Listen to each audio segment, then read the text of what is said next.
Newly uncovered memos say about the botched ATF operation we've been reporting on called Fast and Furious.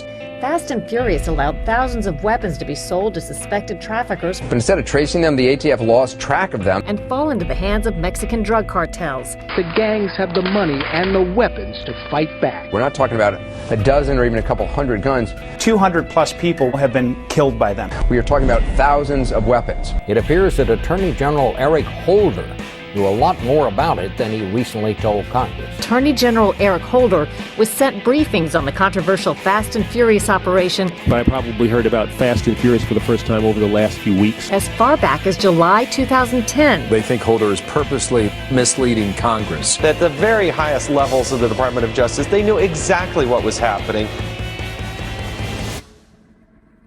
There have been problems. The Fast and Furious program, we had our federal government selling firearms to violent criminals, firearms that have subsequently been used to kill Americans. Someone who's spent an awful lot of my adult life in law enforcement, I mean, it's just breathtaking. I called for us to investigate whether Eric Holder, the Attorney General, what he knew and when he knew it. There needs to be accountability. If he deliberately lied to Congress, and if he did, he should be removed from office, and he should possibly face criminal prosecution. This is an administration that thinks it's above the law. It's not bound by the law, and he will go around Congress and he will ignore the will of the people to force his agenda down our throats. We have got to rein that in. We need strong conservative fighters in the Senate. I am going to help lead this fight to stop the Obama agenda, to dramatically shrink the size and power of the federal government, and to restore our Constitution.